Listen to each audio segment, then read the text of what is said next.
한 억만장자가 가정부의 딸이 몰래 설거지를 하는 것을 발견하고 그녀가 숨기려고 필사적인 진실을 곧 알게 됩니다.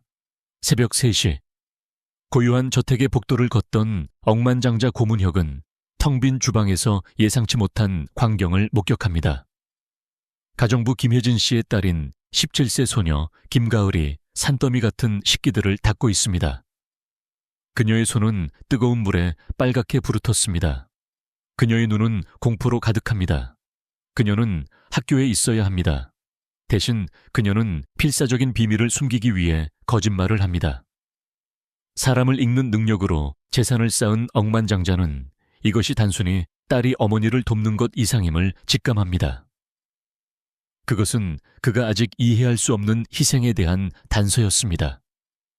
그는 패턴을 읽어 제국을 건설했지만 잠은 그가 치를 수 없는 대가였습니다. 고문혁은 오늘 밤 광활하고 텅 빈 저택에서 침묵이 가장 시끄러운 소리임을 깨달았습니다. 그 침묵이 깨졌습니다. 현관홀의 거대한 시계가 새벽 3시를 알렸습니다. 묵직한 소리가 대리석 복도를 따라 울려 퍼졌습니다. 고문혁은 비단 가운을 단단히 여미고 대형 계단 꼭대기에 서 있었습니다. 그는 글로벌 하운 제국을 건설한 사람입니다. 문제를 예측함으로써 그것을 해냈습니다. 그는 남중국해의 폭풍을 감지하고 어떤 배 300척이 항로를 변경해야 하는지 즉시 알 수 있었습니다. 그러나 자신의 불면증에 대한 해결책은 예측할 수 없었습니다. 그는 눈을 비볐습니다. 집은 냉기가 돌았습니다. 그는 로마 역사에 대한 무거운 책을 손에 쥔 채 읽지 못한 채 서재에서 돌아오는 길이었습니다. 그는 책을 읽으려 했고 음악을 들으려 했고 명상도 시도했습니다. 하지만 그의 재산을 일군 자산인 그의 정신은 멈추려 하지 않았습니다. 그때 그는 그 소리를 들었습니다. 위험한 소리는 아니었습니다. 그의 보안은 완벽했습니다. 아무도 이 사유지에 침입할 수 없었습니다. 그것은 작고 은밀한 소리, 유리가 조심스럽게 화강감 위에 놓이는 소리였습니다. 아선은 멈췄습니다. 그는 귀를 기울였습니다. 소리는 집의 먼 쪽 1층에서 들려왔습니다. 메인 주방에서 스펀지가 접시를 문지르는 조용하고 리듬감 있는 마찰음이었습니다. 그는 복도를 따라 움직였고 그의 가죽 슬리퍼는 두꺼운 러그 위에서 소리를 내지 않았습니다. 그의 마음은 빠르게 회전하며 계단을 내려갔습니다. 도둑이 아니었습니다. 도둑이 설거지를 할 리 없었습니다. 직원이었습니다. 하지만 왜 이 시간에? 그는 메인 주방의 묵직한 참나무 문을 밀고 열었습니다. 방은 어두웠고 산업용 스토브 위에 작은 노란 불빛만 켜져 있었습니다. 주방은 거대했고 대규모 파티 케이터링을 위해 설계되었습니다. 스테인리스 스틸과 어두운 나무로 된 동굴 같았습니다. 그곳에 조리대 옆에 왜소하게 서 있는 한 소녀가 있었습니다. 그녀는 깊은 스테인리스 스틸 싱크대에 몸을 숙이고 그에게 등을 돌리고 있었습니다. 그녀는 작고 말라 보였습니다. 그녀는 집중적이고 필사적인 에너지로 크리스털 와인잔을 문지르고 있었습니다. 고문혁이 헛기침을 했습니다. 소녀는 숨을 들이켰습니다. 그녀는 너무 빨리 돌아서서 잔을 놓칠 뻔했습니다. 잔은 그녀의 비눗물 묻은 손에서 미끄러졌습니다. 그녀는 소리치며 잔을 잡으려 달려들었습니다. 그녀는 간신히 잔을 잡았고 그녀의 손가락 마디는 하얗게 변했습니다. 그녀의 눈은 커져 있었습니다. 그녀는 단순히 놀란 것이 아니었습니다. 그녀는 겁에 질려 있었습니다. 그것은 단순한 놀람에는 너무 과한 공포였습니다. 고 사장님. 그녀가 숨쉬듯 말했습니다. 그는 그녀를 알아보지 못했습니다. 그는 직원이 있었지만 거의 보지 못했습니다. 그들은 그의 직원 총괄인 박경회에게 관리되었습니다. 당신은 누구입니까? 그의 목소리는 불친절하지 않았지만 대답에 익숙한 사람의 목소리였습니다. 저는 김가을입니다, 사장님. 김가을입니다. 그녀는 황급히 행주의 손을 말리며 그와 문 사이를 번갈아 쳐다보았습니다. 저는 혜진 씨 딸입니다. 김혜진, 그의 가정부. 고문혁의 머릿속에서 퍼즐이 맞춰졌습니다. 혜진 씨, 좋은 사람, 신뢰할 수 있고 조용하고 항상 프로페셔널한. 혜진 씨는 그와 5년 동안 함께했습니다.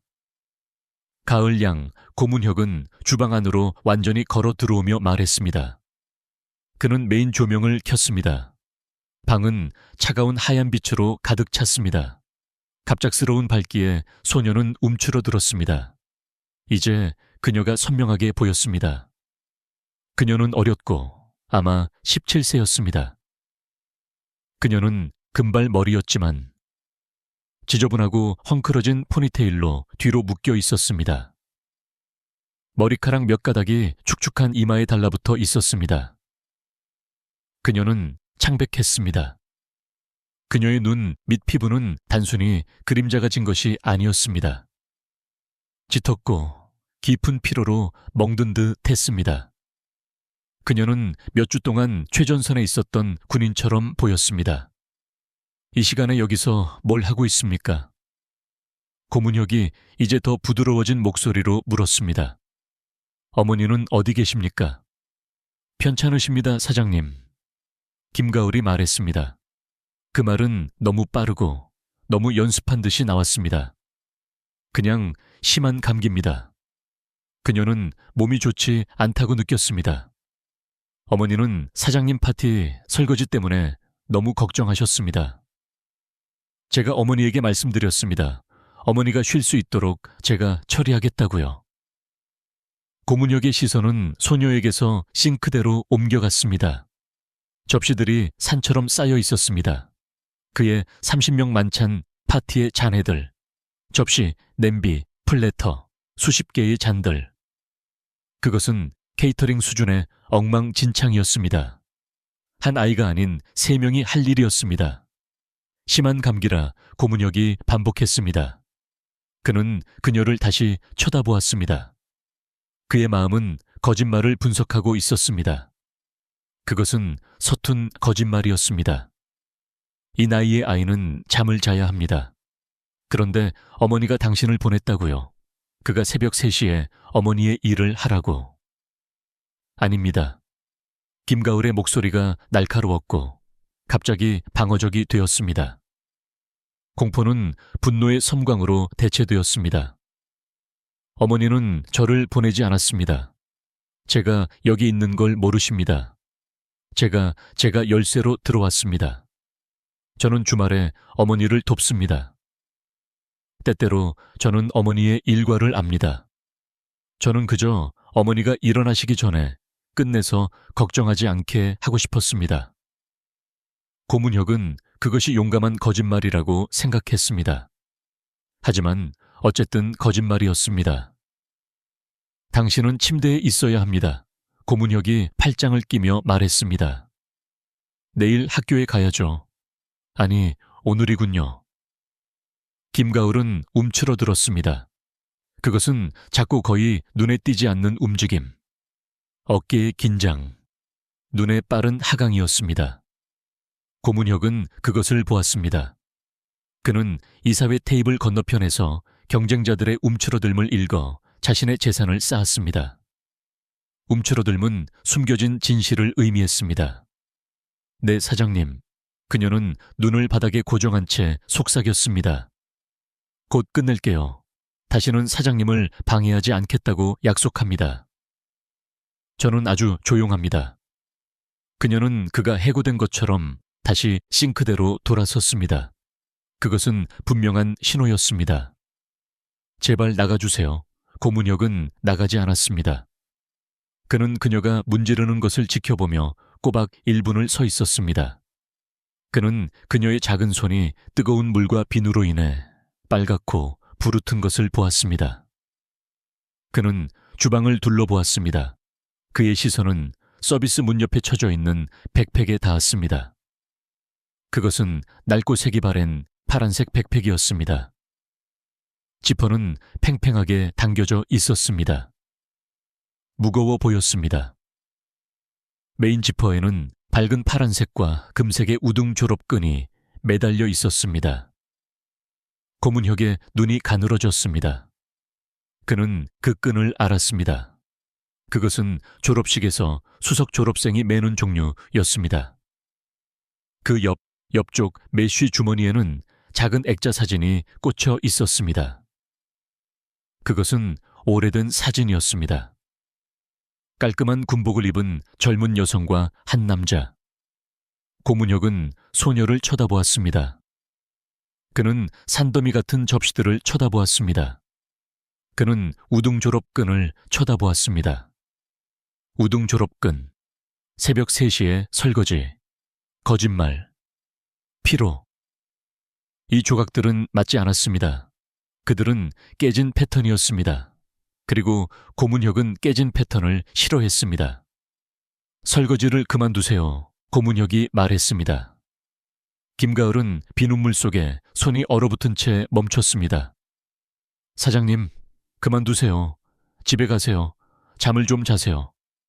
하지만 어머니가 이게 안 되어 있으면 너무 화내실 거예요.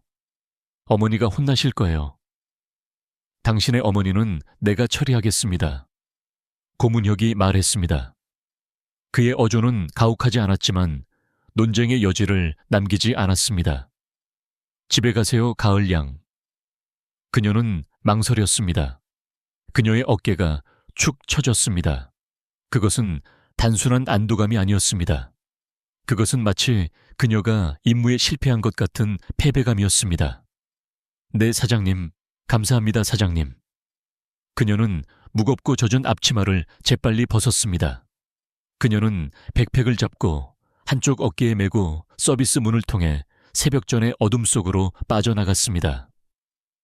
고문혁은 거대하고 조용한 주방에 홀로 서 있었습니다. 침묵이 다시 밀려왔지만 이제 그것은 질문들로 가득 차 있었습니다. 그는 그의 마음속으로 우등 졸업생의 상징인 우등 졸업끈을 바라보았습니다. 그는 설거지통을 바라보았습니다. 그는 서재로 갔습니다.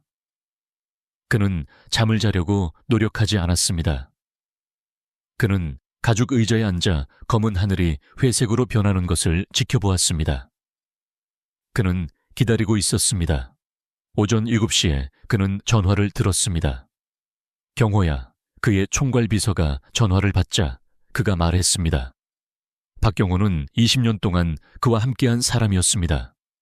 그는 정확하고 효율적이며 신중했습니다. 고 사장님, 일찍 일어나셨습니다. 제가 처리할 2가지 임무가 있습니다, 경호야.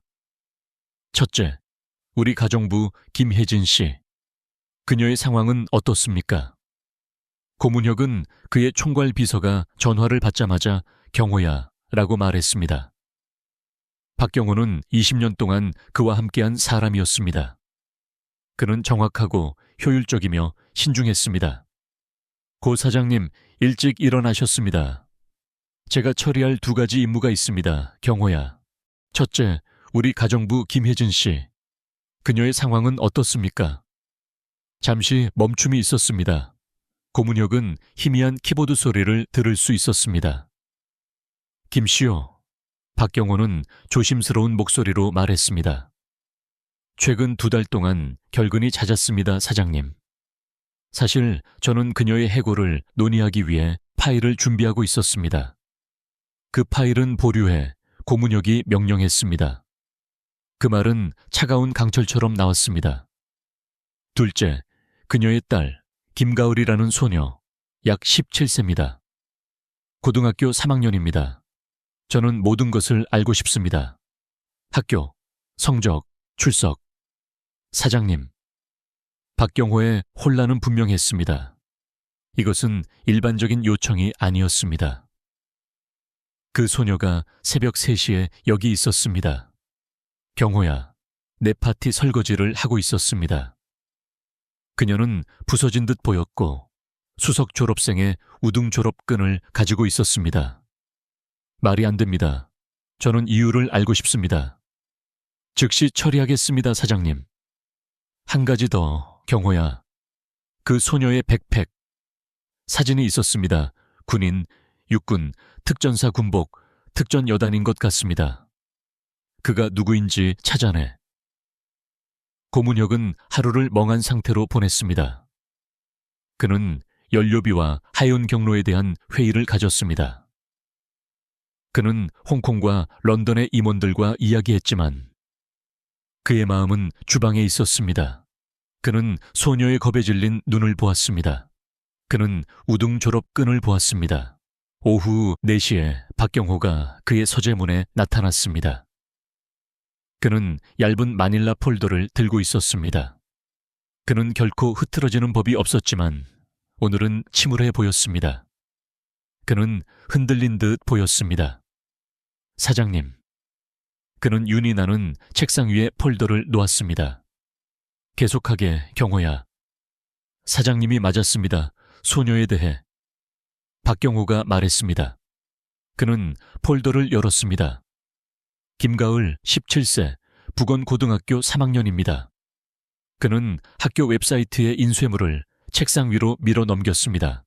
인증서를 들고 환하게 웃고 있는 김가을의 사진이었습니다. 그녀는 단순히 우등생이 아닙니다, 사장님. 그녀는 전국 수석 장학생입니다. 4,000점 만점. 졸업만 하면 고려대학교에 전액 장학금을 받을 예정이었습니다. 2주 전 그녀는 대한민국 인재상 수상자로 선정되었습니다. 전국에서 상위 160명의 학생 중 한 명입니다.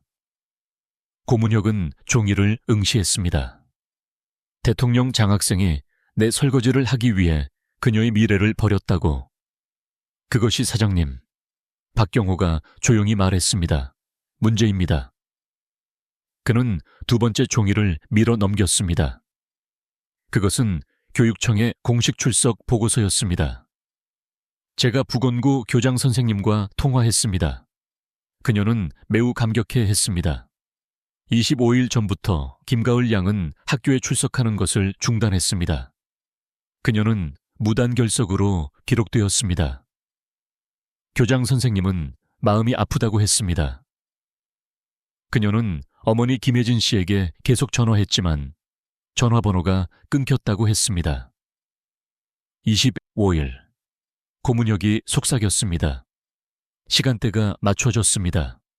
패턴이 형성되고 있었습니다. 네, 사장님. 그녀는 장학금을 수락할 마감 기한을 놓쳤습니다. 학교는 그녀의 무단결석을 교육청에 보고해야 합니다. 그녀는 졸업하지 못할 것입니다. 장학금은 사라졌습니다. 그것의 낭비, 순전히 비극적인 낭비. 그것은 고문혁에게 육체적인 타격처럼 느껴졌습니다. 이것은 학교를 빼먹는 소녀보다 더 나빴습니다.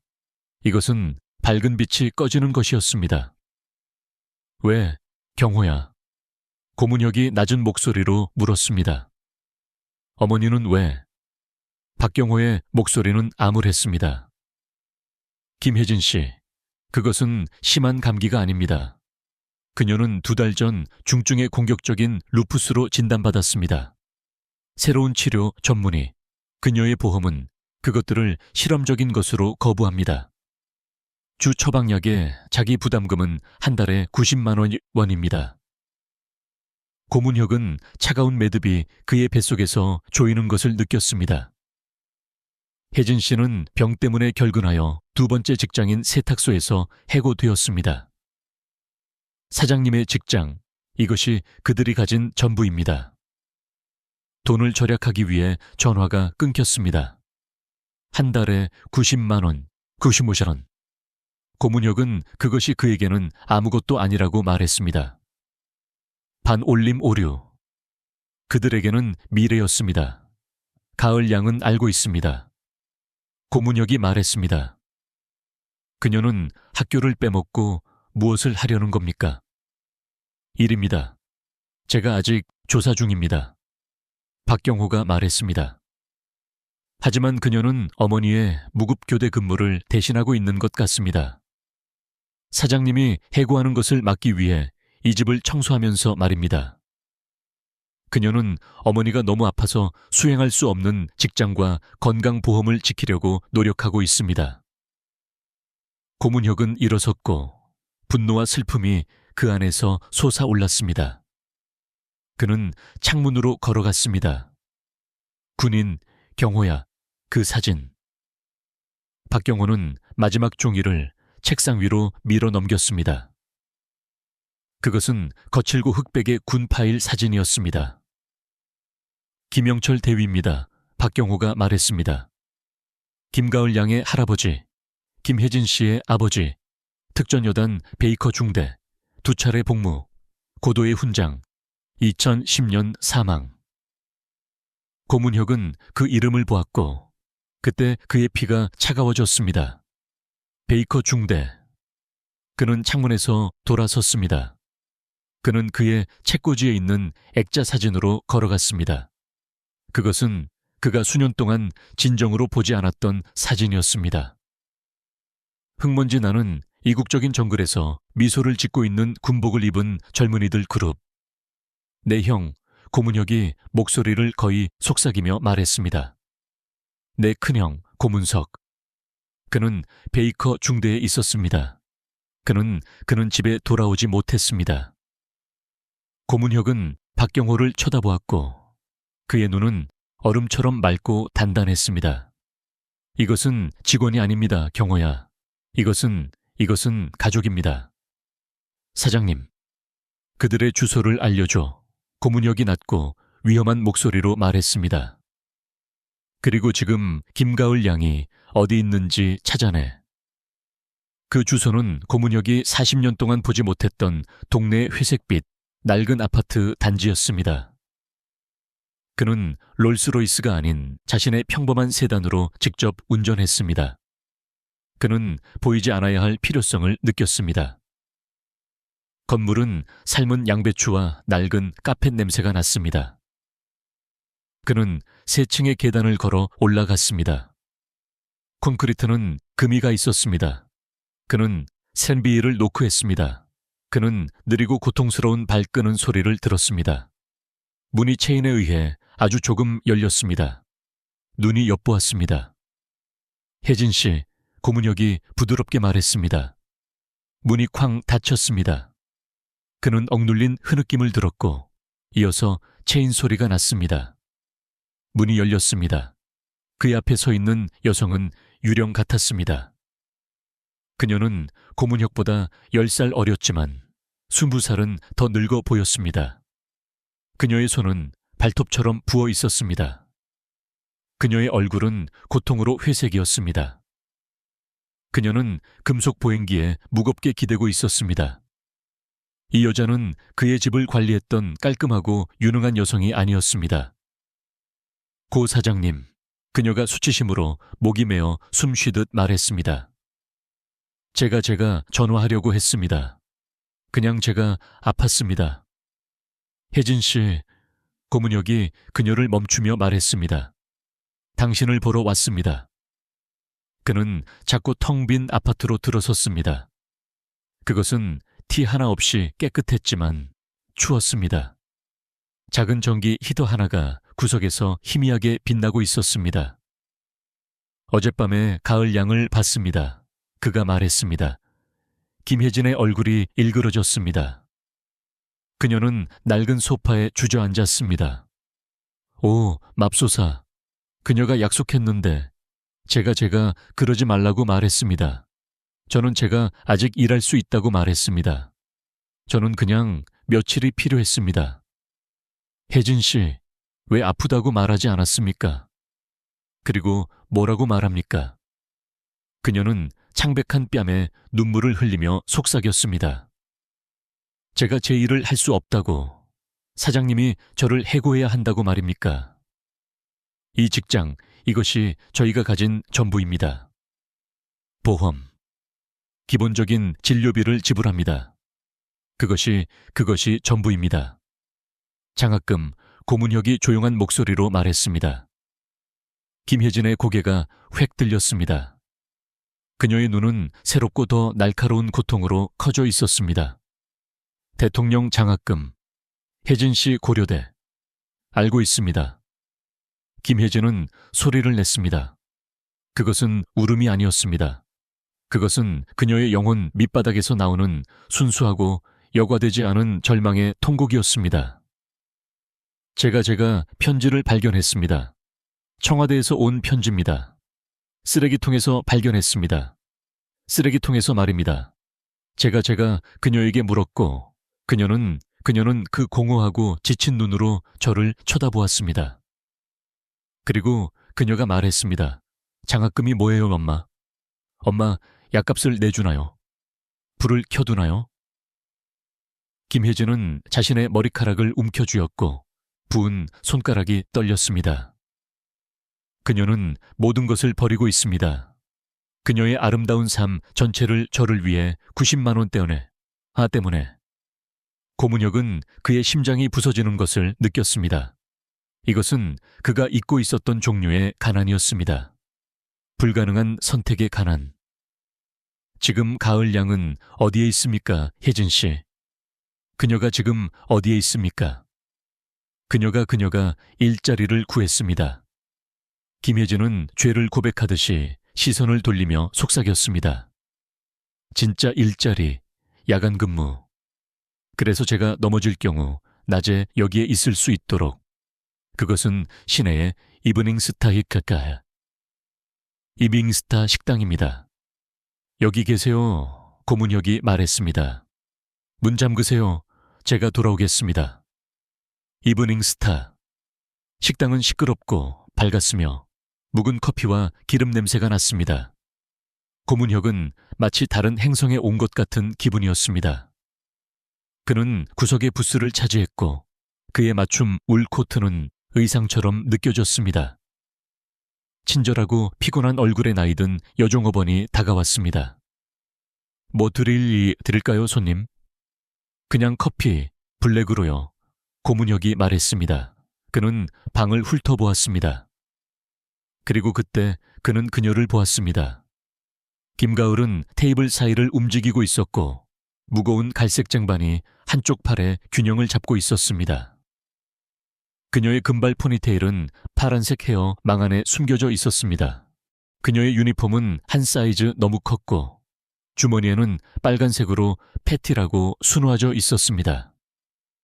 그녀는 암울하고 기계적인 효율성으로 움직였습니다. 그녀는 미소 짓지 않았습니다. 그녀는 물잔을 다시 채우고 접시를 치우고 주문을 받았습니다. 그녀는 17세였고 대통령 장학생이었지만 평생 이 일을 해온 것처럼 보였습니다. 그는 그녀가 접시로 가득 찬 무거운 버스통을 들어 올릴 때 흠칫하는 것을 보았습니다. 그는 얼룩진 흰 셔츠를 입은 작고 화난 표정의 매니저가 그녀에게 소리치는 것을 보았습니다. 그녀는 그냥 고개를 끄덕였고 그녀의 얼굴은 공허했고 계속 움직였습니다. 그녀는 그녀의 어머니와 똑같군. 고문혁은 포기하지 않으려고 생각했습니다. 그는 기다렸습니다. 그는 쓰고 묽은 커피를 마시며 시간을 보냈습니다. 그는 20분 동안 그녀를 지켜보았습니다. 그는 그녀가 뛰어다니는 것을 보았습니다. 그는 그녀가 보이지 않으려고 노력하는 것을 보았습니다. 그녀는 그의 옆 부스를 치우고 있었습니다. 그녀의 팔은 접시로 과부하 상태였습니다. 가을 양, 그가 말했습니다. 그의 목소리는 크지 않았지만 식당의 소음을 뚫고 들어왔습니다. 그녀는 얼어붙었습니다. 그녀의 손에 든 접시들의 덜컹거림이 멈췄습니다. 그녀는 천천히 돌아섰고 그녀의 눈은 구석에 있는 그를 찾았습니다. 그녀의 얼굴은 창백함에서 하얗게 변했습니다. 피가 빠져나갔습니다. 그녀는 그를 쳐다보았습니다. 그녀는 그녀의 기름진 유니폼을 쳐다보았습니다. 그녀는 그녀가 들고 있는 접시 위에 반쯤 먹다 남은 버거를 쳐다보았고 과부하되고 무거운 쟁반이 그녀의 떨리는 손에서 미끄러졌습니다. 그것은 귀청이 터질 듯한 소리를 내며 바닥에 떨어졌습니다. 접시가 산산조각 났습니다. 유리가 폭발했습니다. 케첩과 남은 음식이 리놀륨 바닥에 튀었습니다. 식당 전체가 침묵했습니다. 김가을은 그저 그 엉망진창을 응시하며 서 있었습니다. 그를 응시하면서 그녀의 어깨가 떨리기 시작했습니다. 김양, 매니저가 카운터 뒤에서 소리쳤습니다. 그의 명찰에는 만식이라고 적혀 있었습니다. 지금 뭘 하는 거야? 그건 네 봉급에서 삭감될 거야. 김가을은 매니저를 쳐다보지 않았습니다. 그녀는 그저 고문혁을 쳐다보았습니다. 주방에서 그렇게 겁에 질려 있던 그녀의 눈은 이제 다르고 더 깊은 감정으로 가득 차 있었습니다. 완전하고도 절대적인 굴욕감이었습니다. 그녀는 무릎을 꿇고 맨손으로 깨진 유리 조각들을 줍기 시작했습니다. 김양, 빗자루 가져와. 당장 치워. 만식은 소리를 지르고 있었습니다. 그의 얼굴은 빨갛게 변했습니다. 당장 해고하지 않는 걸 다행으로 알아. 일주일치 봉급과 파손 비용이야. 이 멍청한... 그만. 고문혁의 목소리는 크지 않았습니다. 낮고 차갑고 권위로 무거웠습니다. 그것은 만식의 고함보다 더 효과적으로 식당의 침묵을 꿰뚫었습니다. 고문혁은 그의 부스에서 일어섰습니다. 그는 걸어가서 매니저와 바닥에 있는 소녀 사이에 똑바로 섰습니다. 그는 만식보다 30cm는 더 컸고 거의 70세였지만 절대적인 힘의 기운을 풍겼습니다. 김가을에게 집중하고 있던 만식은 이제 고문혁을 처음으로 쳐다보았습니다. 그는 값비싼 코트를 보았습니다. 그는 금시계를 보았습니다. 그는 이브닝 스타, 식당에 속하지 않은 남자의 얼굴을 보았습니다. 당신은 누구요? 만식은 허세를 부렸지만 그의 목소리는 날카로움을 잃었습니다. 이 아이는 내 직원입니다. 고문혁이 그를 끊으며 말했습니다. 명백히 아픈 아이입니다. 그는 코트 주머니에 손을 넣어 가죽 지갑을 꺼내 몇 장의 지폐를 꺼냈습니다. 10만 원 원권 지폐 3장. 그는 그것들을 카운터 위에 떨어뜨렸습니다. 이것은 그가 말했습니다. 깨진 접시값과 내 커피값, 그리고 불편에 대한 대가입니다. 만식의 눈이 커졌습니다. 그는 즉시 돈을 긁어 모았습니다. 그리고 고문혁은 만식에게 등을 돌렸습니다. 완전히 무시하는 행동이었습니다. 그는 살짝 무릎을 굽히며 웅크렸습니다. 그는 이제 김가을과 눈높이를 맞추었습니다. 그녀는 울고 있었고 조용한 눈물이 그녀의 얼굴의 때를 따라 길을 만들고 있었습니다. 그녀는 여전히 깨진 유리를 주우려 했고 그녀의 손은 떨리고 있었습니다. 가을양. 그는 이제 부드럽지만 단호한 목소리로 말했습니다. 일어나세요. 당신은 떠날 겁니다. 저는 안 됩니다. 그녀는 목이 메어 속삭였습니다. 제 근무가. 저는 필요합니다. 당신의 근무는 끝났습니다. 그는 자신의 손을 내밀었습니다. 그것은 깨끗하고 안정된 손.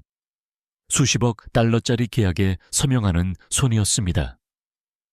그녀는 잠시 그것을 응시했습니다. 그것은 구명줄이었습니다.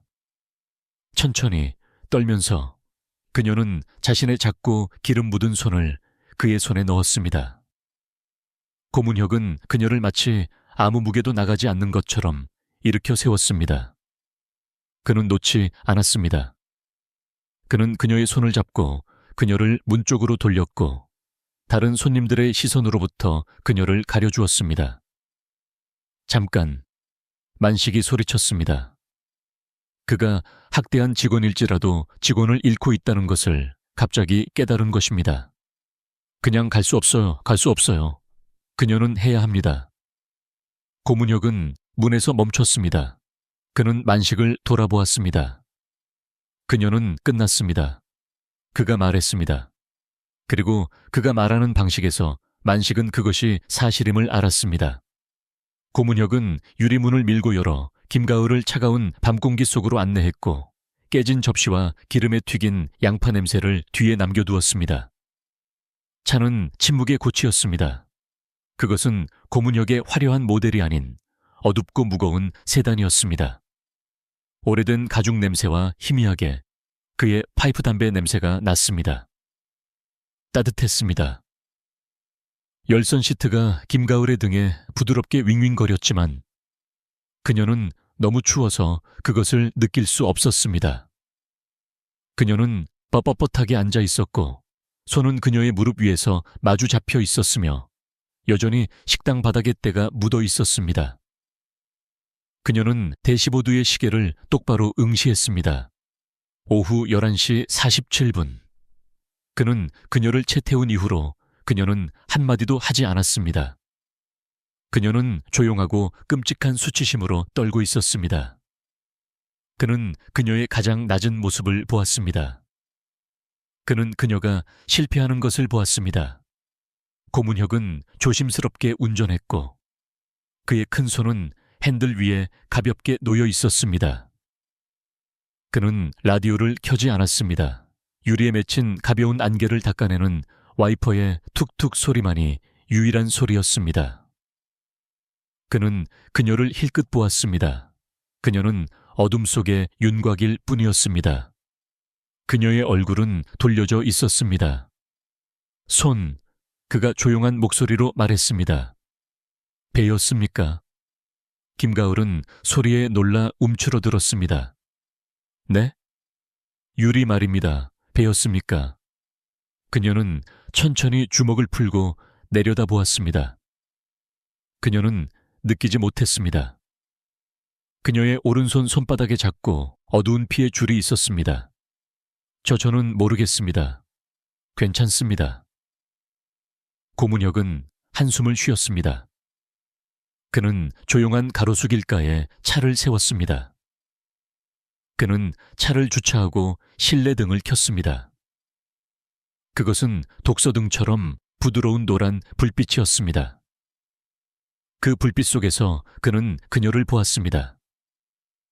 그녀의 얼굴은 때로 얼룩져 있었습니다. 그녀의 머리카락은 헤어 막이 있던 곳에 엉켜 있었습니다. 그녀의 손에 난 작은 상처는 피가 고여 있었습니다. 그녀는 눈이 커진 채 그를 쳐다보았습니다. 뭘 하시는 거예요? 이것은 따끔거릴 겁니다. 그가 말했습니다. 그는 그녀의 질문에 대답하지 않았습니다. 그는 글로브 박스에 손을 뻗었습니다. 그의 차는 그의 삶처럼 조직화되어 있었습니다. 그는 작은 검은색 구급 상자를 꺼냈습니다. 그는 그것을 열고 소독 물티슈와 반창고를 꺼냈습니다. 손을 주세요. 그가 명령했습니다. 아닙니다. 괜찮습니다. 정말로. 제가 사장님 차에 기름을 묻히고 있습니다. 그녀는 다리 밑에 손을 숨기려고 했습니다. 가을 양. 그의 목소리는 부드러웠지만 식당에서처럼 강철 같은 단호함을 담고 있었습니다. 손을 주세요. 그녀는 망설이다가 천천히 마지못해 자신의 떨리는 손을 내밀었습니다. 그가 그것을 잡았습니다. 그의 손은 따뜻했고 놀랍도록 부드러웠지만 그의 잡는 힘은 단호했습니다. 그는 그녀의 작고 거칠어진 손을 그의 손에 잡았습니다. 그는 조심스럽게 피를 닦아내고 물티슈를 열었습니다. 알코올이 상처에 닿자 그녀는 휙 소리를 냈습니다. 내가 말했죠. 그가 자신의 일에 시선을 고정한 채 말했습니다. 작은 대가라고 내 형 문석이는 항상 말했습니다. 지금의 작은 따끔거림이 나중에 많은 고통보다 낫다고. 그는 정확하고 거의 부드러운 주의를 기울여 작업했습니다. 그는 상처를 닦고 그녀의 손바닥 주위에 반창고를 감았습니다. 그의 움직임은 서두르지 않았습니다. 그녀는 숨을 멈춘 채 그를 지켜보았습니다. 이 사람은 시장을 움직이는 남자, 도시의 절반을 소유한 남자 고문혁이었습니다. 그리고 그는 주차된 채 앉아 아버지처럼 그녀의 손에 반창고를 붙이고 있었습니다. 그것의 부조리함, 그것의 친절함이 그녀의 수치심을 뚫고 들어왔습니다. 뜨거운 눈물 한 방울이 흘러내려 그녀의 뺨을 타고 내려왔습니다. 그리고 또 다른 하나. 그는 반창고를 끝내고 그녀를 보지 않고 그의 코트 주머니에서 깨끗하게 접힌 손수건을 그녀에게 건넸습니다. 얼굴 닦으세요. 그가 말했습니다. 그는 차를 다시 기어에 넣고 거리로 나섰습니다. 그녀는 얼굴을 닦았습니다. 감사합니다. 그녀는 작고 쉰 목소리로 속삭였습니다. 천만에요. 그가 말했습니다. 그들은 또 몇 블록 동안 침묵 속에서 운전했습니다. 고려대학교. 그가 말했습니다. 사장님. 그것이 계획이죠, 아닙니까? 아니면 그랬던 것이죠. 고려대학교. 왜요? 그녀는 무릎 위에 손수건을 응시했습니다. 저는 역사와 정치학을 좋아합니다. 저는 제가 외교부 같은 곳에서 일할 수 있을 거라고 생각했습니다. 봉사하고 싶습니까? 그는 질문이 아니라고 말했습니다. 네, 고귀한 목표입니다. 그가 말했습니다. 실제로 학교에 있지 않다면 달성하기 어렵죠. 그녀의 수치심이 뜨겁고 날카롭게 돌아왔습니다. 사장님은 이해하지 못하십니다. 그렇다면 내가 이해하게 해주어요, 가을양. 그가 합리적인 목소리로 말했습니다. 저는 젊은 여성, 대한민국 인재상 수상자, 학급 수석 졸업생을 봅니다. 그녀는 훌륭한 대학에 전액 장학금을 가지고 있고 그것을 모두 쓰레기통에 버립니다. 저는 버리지 않았어요. 그녀가 목소리가 갈라지며 톡 쏘아붙였습니다. 세상에 대한 그것의 불공평함에 대한 그녀가 느꼈던 분노가 모두 쏟아져 나왔습니다. 저는 안 그랬어요. 제가 뭘 해야 했나요? 그녀는 이제 공개적으로 울고 있었습니다. 식당에서 참았던 흐느낌이 마침내 그녀를 흔들었습니다. 저에게 무슨 선택이 있었나요? 제가 학교에서 집에 왔습니다. 제가 방금 편지를 받았을 때 청와대에서 온 편지. 저는 너무 행복했습니다. 저는 안으로 달려갔고 엄마가 바닥에 쓰러져 있었습니다. 그녀는 일어날 수 없었습니다. 그녀는 너무 고통스러워서 울 수도 없었습니다. 고문혁은 들었습니다. 그의 너클은 운전대 위에서 하얗게 변했습니다. 의사는 루푸스라고 말했습니다. 그는 그녀의 오래된 약이 듣지 않는다고 말했습니다. 그는 그녀에게 새로운 약이 필요하다고 말했습니다. 전문의, 그리고 보험은 그것을 지불하지 않습니다. 약값만 매달 90만 원입니다. 그것은 의사나 검사 비용도 아닙니다. 그녀는 그의 손수건으로 코를 닦았습니다. 외모에 신경 쓸 겨를이 없었습니다. 엄마는 다른 직장을 잃었습니다. 이 사장님 댁 일. 이것이 저희가 가진 전부입니다. 저는 엄마가 바닥을 닦으려고 노력하는 것을 보았고 그녀는 그녀의 손이 너무 부어서 그냥 울었습니다. 엄마는 해고될 예정이었습니다. 저희는 아파트를 잃을 예정이었습니다. 저희는 모든 것을 잃을 예정이었습니다. 그녀의 목소리는 속삭임으로 떨어졌습니다. 그래서 저는 편지를 쓰레기통에 넣었습니다. 저는 학교에 전화해야죠 돌아가지 않을 거라고 말했습니다. 저는 엄마의 전화를 가져갔습니다. 저는 교장 선생님 번호를 차단했습니다. 저는 해야 했습니다. 그래서 엄마에게 전화할 수 없도록. 그리고 당신은 일하기 시작했군요. 고문혁이 말했습니다.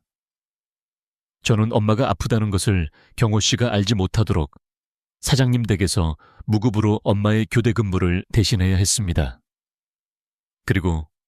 그리고 저는 식당에서 일자리를 구했습니다. 야간 근무. 그것은 시간당 참을 1,000원이었습니다. 저는 약값을 위해 저축하고 있었습니다. 거의 다 모았었습니다.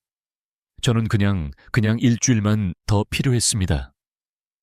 그녀는 지쳤습니다. 고백은 그녀를 공허하게 만들었습니다. 그녀는 머리를 차가운 창문에 기댔습니다. 저는 그것이 싫습니다. 그녀는 속삭였습니다. 저는 그것이 싫지만 저는 엄마를 사랑합니다. 저는 역사 수업에 갈 수 없었습니다. 저는 엄마가 사라지고 있는 동안 정책에 대한 논문을 쓸 수 없었습니다. 엄마를 잃으면 장학금이 무슨 소용인가요? 고문혁은 침묵했습니다. 그는 운전했습니다. 그는 처리하고 있었습니다. 이것은 학교를 빼먹는 소녀가 아니었습니다. 이것은 군인이었습니다. 전술적으로 끔찍한 선택을 하는 군인. 지고 있는 전선의 군인. 그는 그날 오후에 방문했던 것과 같은 그녀의 회색 아파트 건물 앞에 차를 세웠습니다. 당신은 당신의 어머니와 매우 닮았습니다. 그가 말했습니다. 네. 그녀도 내게 거짓말을 했습니다. 그가 그녀에게 몸을 돌리며 말했습니다. 그녀는 당신을 보호하기 위해, 그녀의 직장을 보호하기 위해 그녀의 질병을 숨기려고 했습니다. 당신은 그녀를 보호하기 위해 내게 거짓말을 했습니다. 당신들은 끔찍한 거짓말쟁이 가족이고 당신들 둘 다 그것을 매우 못합니다. 자꾸 물기 어린 미소가 그녀의 입술에 거의 닿았습니다. 당신들 둘 다 매우 자랑스럽습니다. 그가 말했습니다. 그리고 당신의 자존심은 당신의 미래를 잃게 하고 있습니다. 당신의 어머니의 건강을 잃게 하고 있습니다. 그것은 저희 문제입니다, 사장님. 저는 접시값을 갚을게요. 저는 방법을 모르지만. 접시 이야기는 그만하세요. 그의 목소리에 짜증이 섞여 있었습니다. 접시는 중요하지 않습니다. 식당은 중요하지 않습니다. 90만 원은 중요하지 않습니다. 저 여인에게는 중요합니다. 중요하지 않습니다. 그가 반복했습니다. 그리고 이번에는 그의 목소리가 절대적이었습니다. 차에서 내리세요. 우리는 당신의 어머니를 보러 갈 것입니다. 세 층의 계단을 걸어 올라가는 것은 달랐습니다. 이번에는 김가을이 앞에 있었고 그녀의 어깨는 패배감에 축 처져 있었습니다. 고문혁은 뒤에 있었고 꾸준하고 단호한 존재였습니다. 김가을은 열쇠를 더듬거렸고 반창고를 붙인 손이 그것을 어렵게 만들었습니다. 그녀는 마침내 문을 열었습니다. 아파트는 어두웠고 같은 희미한 전기 히터만이 불을 밝히고 있었습니다. 김혜진은 얇은 담요에 쌓인 채 소파에 앉아 있었고 그녀의 얼굴은 순수한 공포의 가면이었습니다. 그녀는 분명히 문 옆에서 기다리고 있었고 가능한 모든 끔찍한 결과를 상상하고 있었습니다. 그녀가 더러운 식당 유니폼을 입은 김가을을 보았을 때 그녀는 숨을 들이켰습니다. 가을아, 오, 아가 무슨 일이야? 다쳤니? 그리고 그녀는 그녀 뒤에 문간을 가득 채운 고문혁을 보았습니다. 김혜진의 얼굴은 두려움에서 깊고 심오한 수치심으로 변했습니다. 그녀는 가정부가 되려고 일어서려 했지만 그녀의 다리는 너무 약했습니다. 그녀는 다시 주저앉았습니다. 고 사장님, 그녀는 목이 메어 속삭였습니다. 제가 뭐라고 말해야 할지 모르겠습니다. 그녀는 식당에서 야간 근무를 하고 있었습니다. 고문혁이 작은 방으로 걸어 들어가며 말했습니다. 당신의 약값을 지불하기 위해서요. 당신이 내게 필요하다고 말하지 않은 약 말입니다. 진실은 차가운 공기 속에 걸려 있었습니다. 냉혹하고 추했습니다. 김혜진은 김가을을 쳐다보았습니다. 김가을은 바닥을 쳐다보았습니다. 네가 그에게 말했니? 김혜진이 딸에게 속삭였습니다. 그가 거기에 있었어요. 엄마 식당에. 제가 쟁반을 떨어뜨렸어요. 제가 모든 것을 깼어요. 죄송해요, 엄마. 정말 죄송해요. 김가을의 방어막이 무너졌습니다. 그녀는 소파로 달려가 무너졌고 어머니의 무릎에 얼굴을 묻고 흐느꼈습니다. 김혜진은 자신의 부어오르고 고통스러운 손으로 딸의 머리를 쓰다듬으며 그녀를 팔로 감쌌습니다. 그녀는 심판관처럼 그들 위에 서 있는 고문혁을 올려다보았습니다. 제발요. 김혜진은 눈물을 흘리며 애원했습니다. 제발 그녀를 벌하지 마세요. 그것은 제 잘못입니다. 전부 다요. 제가 아팠어요. 저는 할 수 없었습니다. 정말 죄송합니다. 저는 그녀가 깬 모든 것을 갚을게요. 저는 일할게요. 저는 무료로 일할게요. 제발 경찰에 전화하지 마세요. 제발 제 딸을 해치지 마세요. 고문혁은 빛과 병과 두려움의 바다에서 서로에게 매달려 있는 두 여성을 쳐다보았습니다. 그는 그의 가슴에 갑자기 날카로운 통증을 느꼈습니다. 그것은 그의 심장이 아니었습니다. 그것은 더 오래된 무언가였습니다. 그것은 전보가 온 후에 그의 어머니의 기억이었습니다. 세상의 모든 돈은 있었지만 기쁨은 전혀 없었던 집의 기억이었습니다. 그녀를 해치다니요? 그는 그가 의도했던 것보다 더 부드러운 목소리로 말했습니다. 혜진 씨, 저는 그녀를 해치러 여기에 온 것이 아닙니다. 저는 당신이 그녀를 해치는 것을 막으러 여기에 온 것입니다. 김혜진은 혼란스러워하며 올려다보았습니다. 네? 당신의 자존심, 그녀의 자존심? 당신은 그녀가 그녀의 전체 삶을 파괴하도록 내버려 두고 있습니다. 그녀의 전체 빛나는 삶을 말입니다. 당신이 도움을 요청하기에는 너무 자랑스럽기 때문입니다. 도움이요. 김혜진은 그 단어가 낯선 것처럼 말했습니다. 누구에게서요? 누가요? 저희 같은 사람들을 누가 돕나요? 내가 합니다. 고문혁이 간단히 말했습니다. 그는 낡은 안락 의자로 걸어가 앉았습니다. 그는 더 이상 위압적인 억만장자가 아니었습니다. 그는 작은 차가운 방에 있는 한 노인일 뿐이었습니다. 이것이 일어날 일입니다. 그가 말했습니다. 그는 묻는 것이 아니었습니다. 그는 사실을 진술하고 있었습니다. 내일 아침 9시에 차가 여기에 올 것입니다. 그것은 당신 혜진 씨를 서울 세브란스 병원으로 데려갈 것입니다. 저는 그곳의 의사, 이 박사에게 이야기했습니다. 그는 당신의 상태에 대한 국내 최고의 전문의입니다. 그는 오랜 친구입니다. 김혜진은 입을 벌린 채 그를 응시하고 있었습니다. 저는 안 됩니다. 비용이. 저는 안 됩니다. 당신은 비용을 논의하지 않을 것입니다. 고문혁이 말했습니다. 당신은 당신의 건강을 논의할 것입니다. 모든 것, 교통, 치료, 약은 처리되었습니다. 그것은 지불되었습니다. 하지만 왜요? 그는 손을 들어 올렸습니다.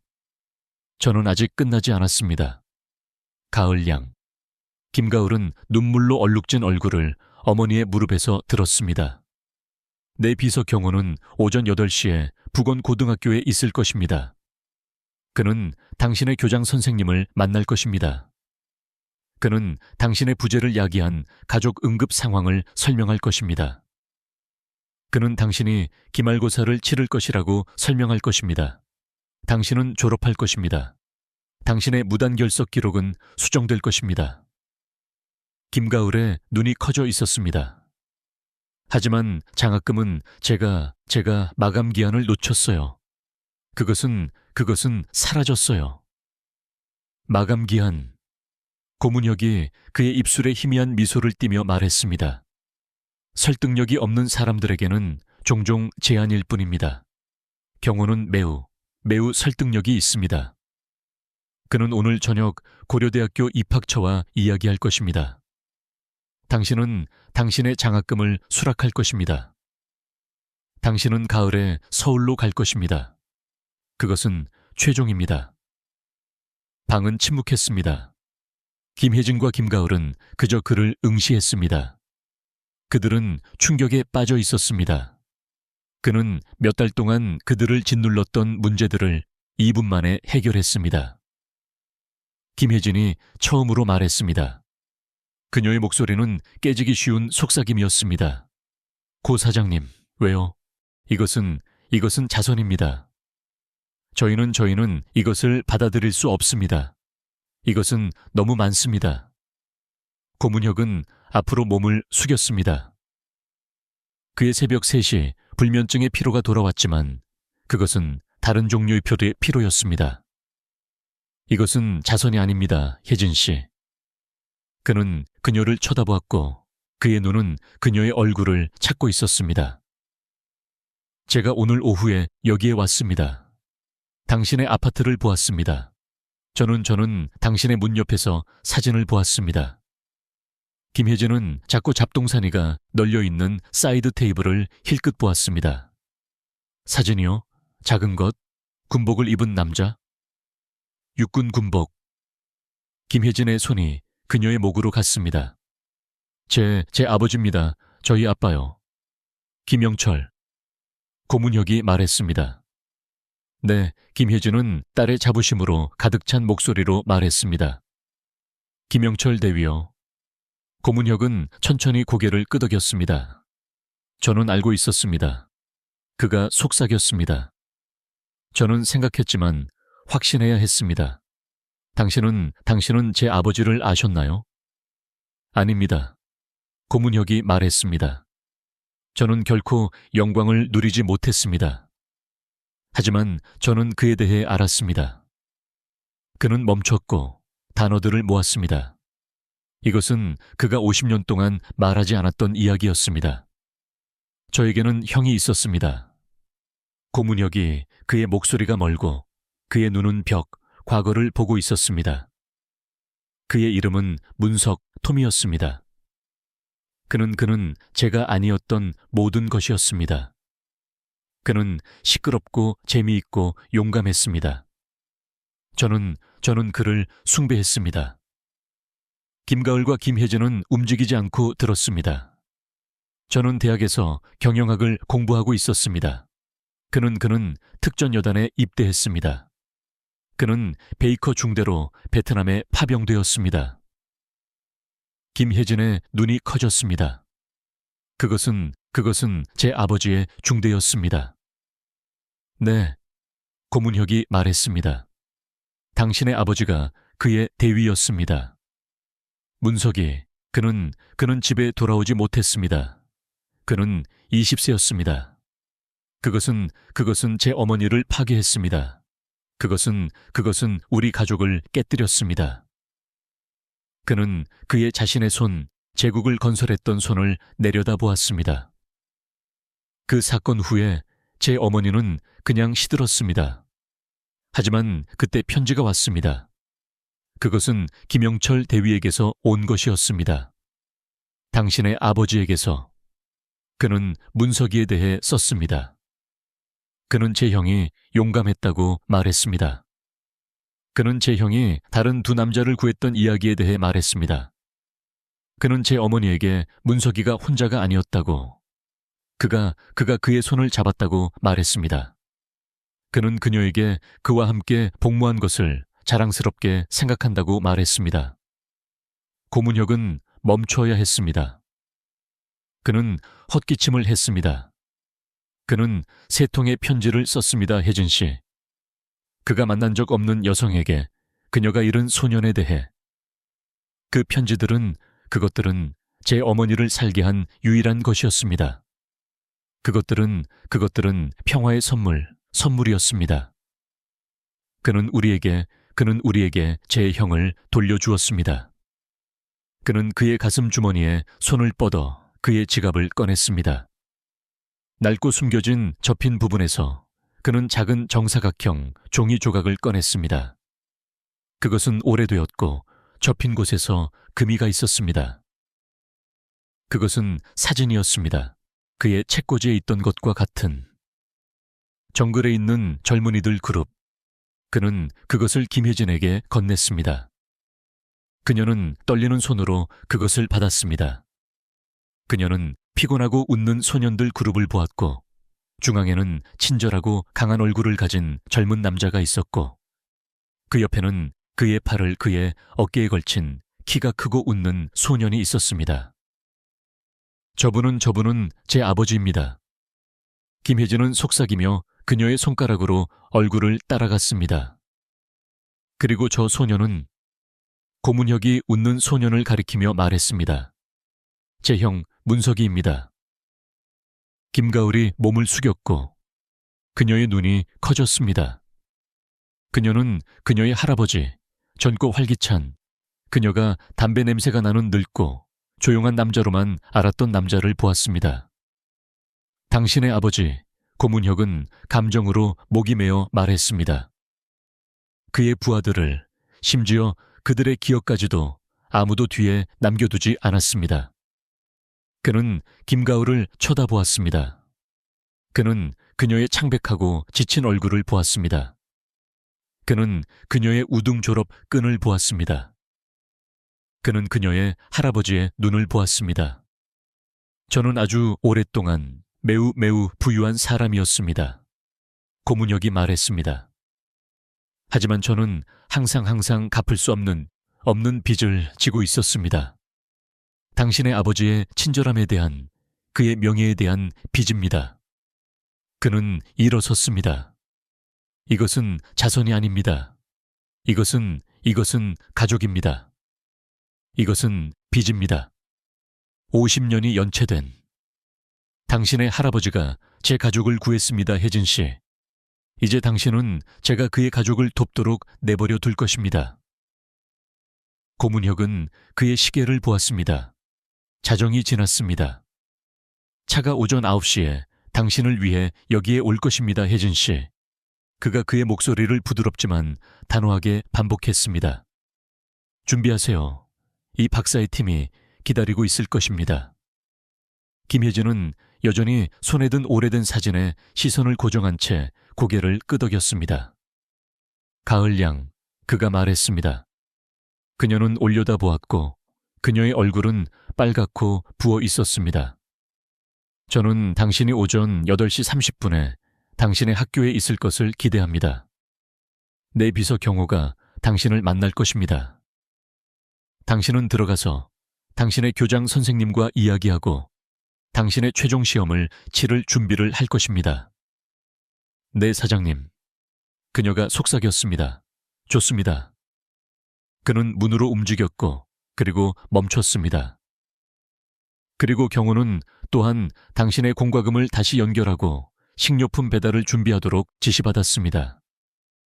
당신이 춥고 배고프다면 앞으로 나아갈 수 없습니다. 그는 김혜진을 돌아보았습니다. 그는 아무도 뒤에 남겨두지 않았습니다, 혜진 씨. 고문혁이 조용히 말했습니다.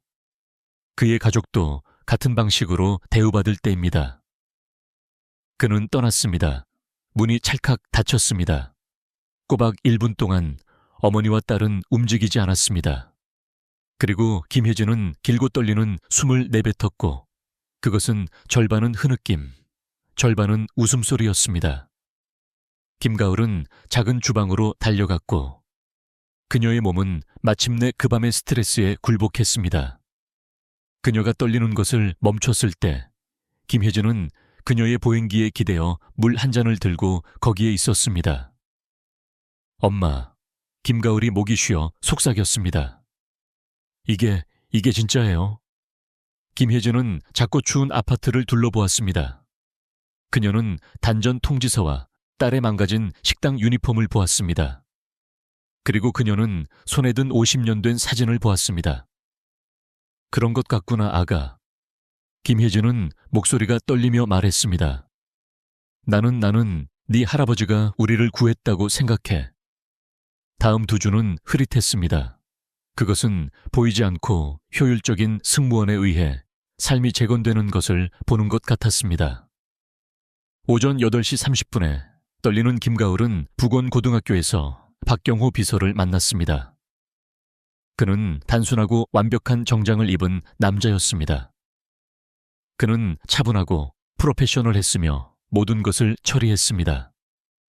교장 선생님은 걱정과 안도감이 뒤섞인 얼굴로 그녀의 사무실에서 달려 나왔습니다. 가을아, 오, 내 사랑, 우리는 너무 걱정했단다. 가족 의료 응급 상황이었습니다, 선생님. 박경호는 부드럽게 말하며 그녀에게 폴더를 건넸습니다. 가을 양은 어머니의 주 간병인 역할을 해왔습니다. 여기 서울 세브란스 병원에 문서가 있습니다. 교장 선생님의 눈은 편지들을 훑어보았습니다. 행정가의 엄격함은 사라졌고 깊은 동정심으로 대체되었습니다. 오, 가엾은 것, 그녀는 김가을에게 말했습니다. 왜 아무 말도 하지 않았니? 저는 방법을 몰랐어요. 김가을이 속삭였습니다. 이제 처리되었습니다. 박경호가 말했습니다. 우리는 단순히 그녀의 최종 시험을 준비하기만 하면 됩니다. 물론이죠. 네, 무엇이든. 김가을이 학교에 있는 동안 다른 차가 김혜진을 위해 도착했습니다. 그녀는 겁에 질렸지만 서울 세브란스 병원에는 간호사들이 기다리고 있었습니다. 그들은 그녀의 이름을 알았습니다. 친절하고 따뜻한 눈을 가진 이 박사는 그녀와 1시간 동안 앉아 있었습니다.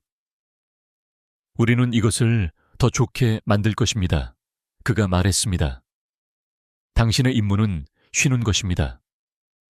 1년 만에 처음으로 김혜진은 고통 없이 두려움 없이 잠을 잤습니다. 아파트로 돌아와 전기가 들어왔습니다. 가스 히터가 작동하기 시작했고 방을 따뜻함으로 가득 채웠습니다.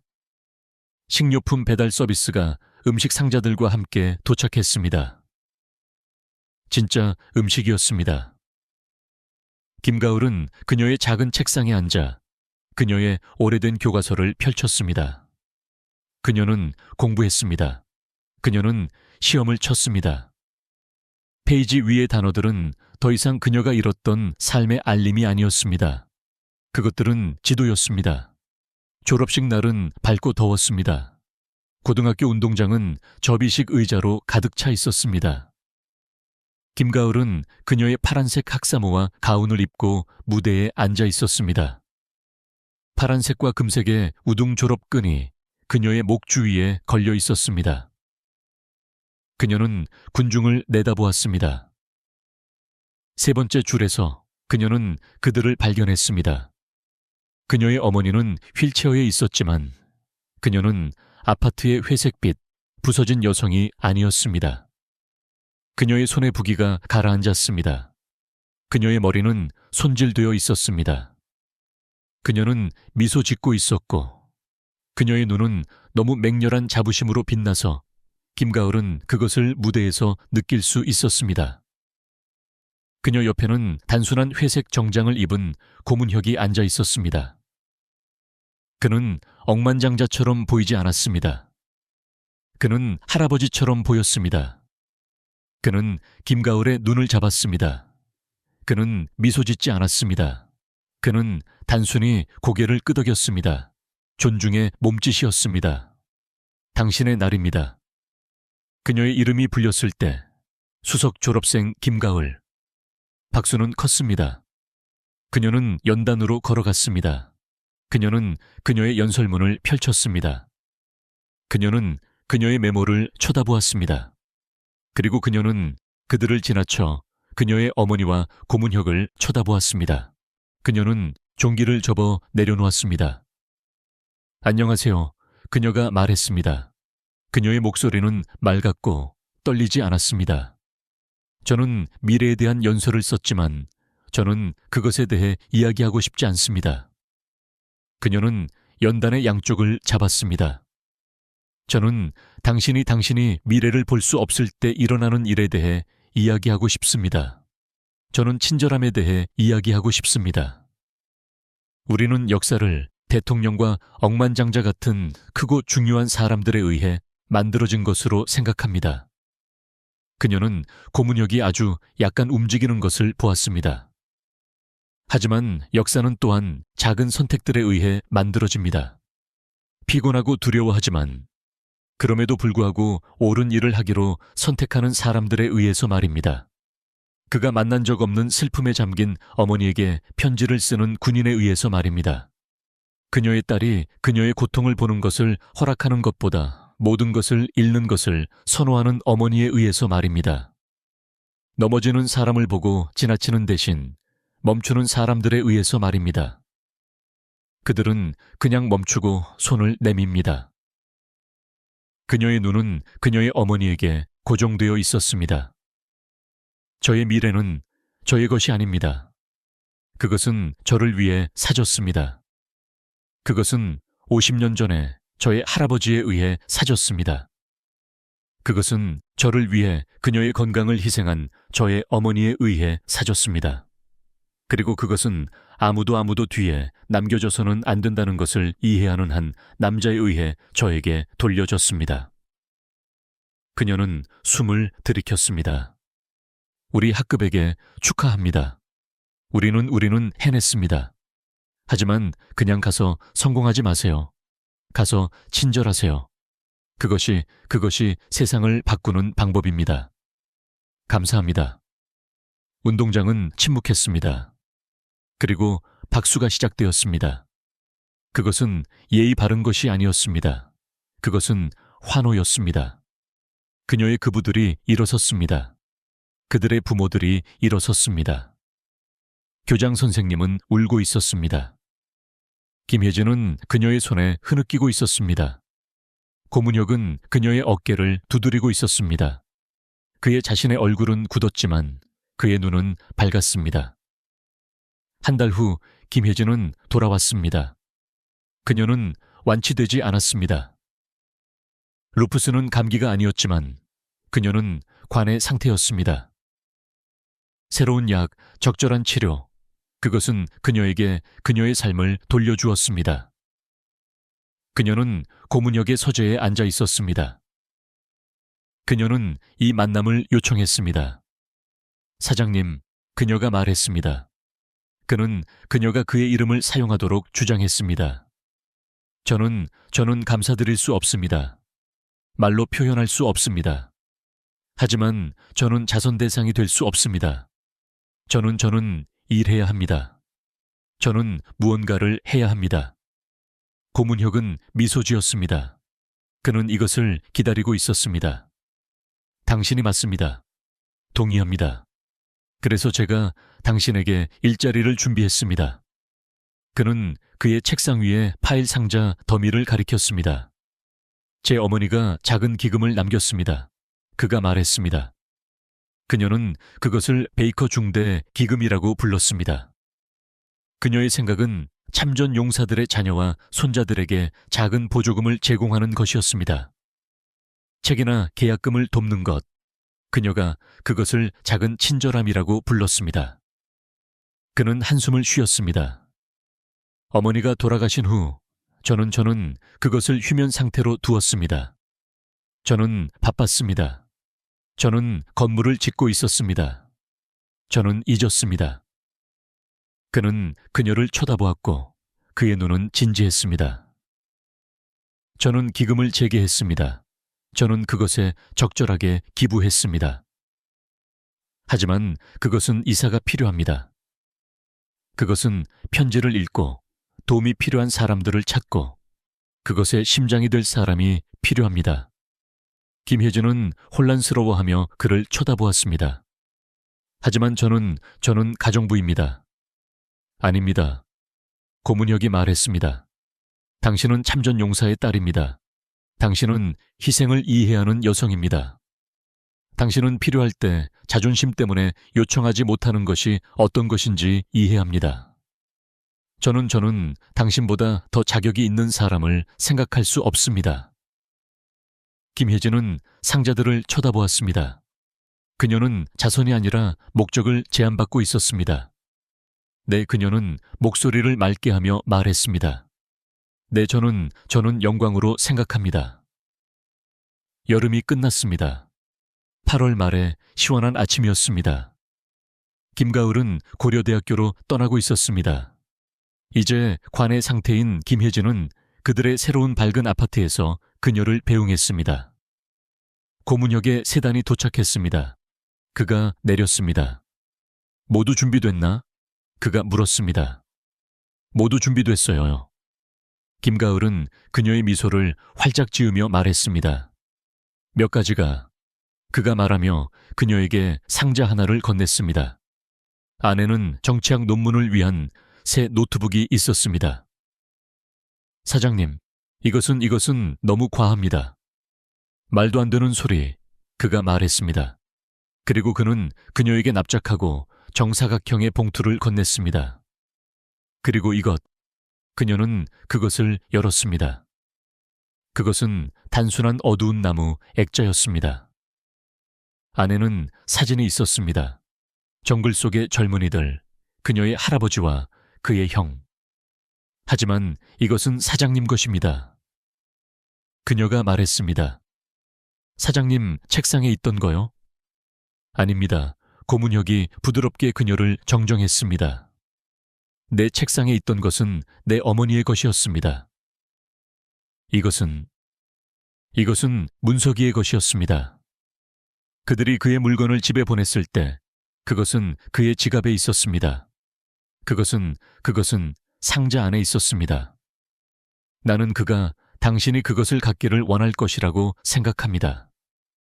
당신이 무엇으로 만들어졌는지 기억하도록 말입니다. 김가을의 눈이 눈물로 가득 찼습니다. 그녀는 그를 안았습니다. 그것은 작고 수줍은 포옹이 아니었습니다. 그것은 진정한 감사하는 포옹이었습니다. 감사합니다. 그녀는 속삭였습니다. 모든 것에 대해 저를 봐주셔서. 그는 그녀의 등을 두드렸고 그의 자신의 목은 메었습니다. 가세요. 그가 말했습니다. 늦지 마세요. 서울은 기다리지 않습니다. 그녀는 그녀의 어머니를 안았습니다. 길고 단단한 포옹. 사랑해요, 엄마. 약 챙겨 드세요. 그럴게. 김혜진은 눈물을 닦으며 웃었습니다. 매일 밤 전화해. 그럴게요. 김가을은 택시에 탔습니다. 그녀는 그것이 멀어질 때 뒷창문 밖을 쳐다보았습니다. 그녀는 그녀의 어머니, 건강하고 강한, 그리고 고문혁, 잠 못 이루는 억만장자를 보았습니다. 그는 김혜진의 어깨에 팔을 두르고 있었습니다. 두 개의 다른 세계에서 온 두 사람이 보도에 서서 그들이 함께 건설한 미래가 멀어지는 것을 지켜보고 있었습니다. 고문혁은 차가 사라질 때까지 지켜보았습니다. 그는 밝은 푸른 하늘을 올려다보았습니다. 그는 패턴, 폭풍, 시장, 그리고 경쟁자를 보는 것으로 제국을 건설했습니다. 하지만 50년 동안 그는 가장 중요한 것을 놓쳤습니다. 그는 과거에 대한 빚을 갚을 방법을 찾고 있었습니다. 그는 그 빚이 미래에 갚아줘야 한다는 것을 결코 깨닫지 못했습니다. 그는 그의 가슴에 이상하고 새로운 감각, 고요함, 평화를 느꼈습니다. 가자, 혜진 씨. 그가 그녀를 그의 차 쪽으로 돌리며 말했습니다. 사무실로 갑시다. 우리에게는 할 일이 있습니다. 그리고 마침내 그는 아주 오랫동안 처음으로 그날 밤 실제로 잠을 잘 수 있을 것 같은 기분이 들었습니다. 그리고 그것이 우리가 50년이 연체된 빚이 마침내 갚아진 우리의 이야기를 끝낼 곳입니다. 저는 이 작은 친절함이 어떻게 세대를 넘어 미래를 바꿀 수 있는지에 대한 이야기가 여러분에게 잠시 멈추고 숙고할 기회를 주었기를 바랍니다. 저는 여러분이 듣는 동안 무엇을 하고 계셨는지 알고 싶습니다. 밤을 마무리하고 계셨나요? 아니면 차 한 잔과 함께 하루를 시작하고 계셨나요? 댓글에 한 줄 남겨주세요. 저는 정말로 모두 읽습니다. 우리가 다음 이야기를 위해 다시 만날 수 있도록 하려면 좋아요를 누르고 구독하는 것이 큰 차이를 만듭니다. 우리는 항상 개선하려고 노력하고 있으니 자유롭게 피드백을 공유해 주세요. 이 시간을 함께 해주셔서 감사합니다.